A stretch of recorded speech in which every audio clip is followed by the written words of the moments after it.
guys, it's Olivia.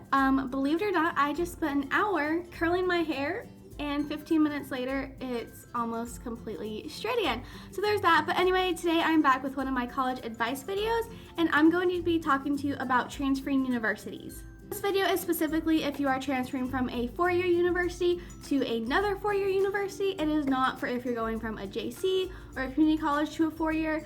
This is specifically if you go to a four-year and you're not having the best experience, it's not what you thought it would be, and you think that transferring universities is the answer. So here are 5 factors to keep in mind before transferring. Number 1, will the units transfer? If you're going from a semester system school to a semester system school or quarter system to quarter system, it should be pretty easy to figure that out.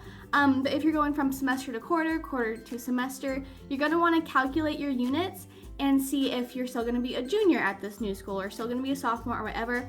Also see if they're going to take, for example, if you have internship units or research assistant units, make sure that they're going to take that, at least count them toward units towards graduation so that you're not behind in your graduation plan. The thing to realize is your GPA will be zeroed out. So this might be good if you did mess up in some of your earlier classes and you really just need a fresh start. But if you worked your butt off and got A's and B's in all your classes, that is a little bit worrisome to know that it's going to be completely zeroed out and you're going to have to start from scratch. So that's just something to keep in mind. Third thing to keep in mind is, are your classes going to transfer and count towards your degree? So does this new school even have your major? If so, for example, in psychology, there's usually like several different categories that you have to take classes from each category. You want to make sure that the classes you've taken are going to count, and it didn't end up where, wow, all these classes, even though it was 4 different categories at Davis, it's only 2 categories at this new school, and I'm now a sophomore. Basically, like, I've only completed half as much as I should have, even though I'm, senior status at my other school, whatever. Might not be that dramatic, but, and then again, make sure if you have research assistant credits, for example, at Davis, I can use those to count towards my upper division, elective units for psych. So if you have something like that you were counting, just ask the admissions person, or there's always going to be a transfer student like go-to counselor person that you can ask and make sure that everything's going to transfer and that you're still on track for your degree. The fourth thing to keep in mind is, what is the worst case scenario if you were to transfer schools and then not to like it?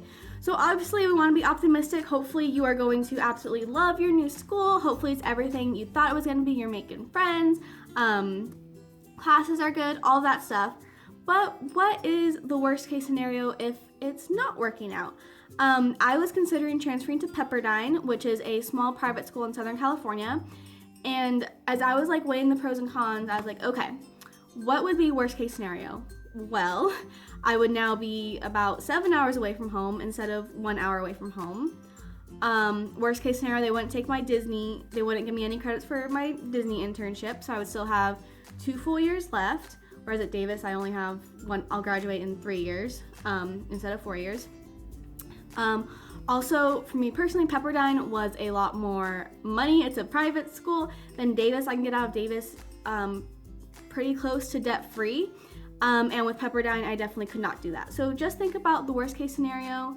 And maybe you go to a school far away and you're going to a school closer to home. So your worst case scenario is, if you don't like it, you go home every weekend. Just obviously, hopefully it's going to be really good and you want to focus on the positives, but you also just need to take a step back, be like, okay, let's be realistic for a second. Let's just say this happened. Fifth thing to keep in mind is the established relationships you have with professors as far as letters of recommendation go. So personally, at Davis, I already have 3 professors that are willing to write me letters of recommendation who I have relationships with. And if I were to transfer, then I would have to start all over with that. Now, I did make all those relationships within 2 years, so, I mean, it's possible. But for example, if you're going from a really small school to a larger, like UC or something like that, it's a lot different, professor-student relationships. Just because you're in class with them doesn't mean they're gonna get to know you. So you are gonna have to go to office hours. You might have to join their research lab. What else did I do? IT aid for a professor.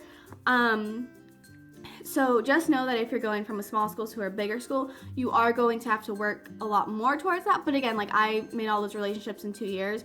So if you're transferring as a third year, you can definitely, by going to office hours research, all that stuff, you can make those relationships to get those letters of rec for grad school.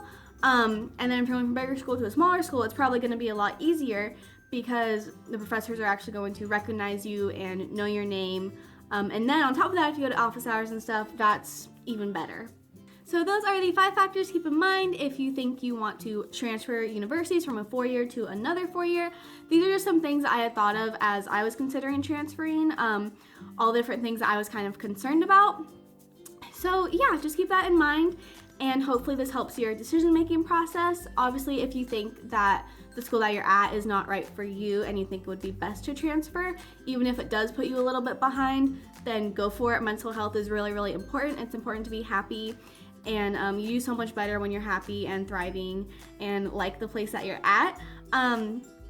So yeah, these were just some things I had thought of. So yeah, if you like this video, please give it a thumbs up, comment below, subscribe to my channel, all of that stuff. I hope you guys have an amazing day. Remember, keep dreaming out loud, and I will see you guys next time.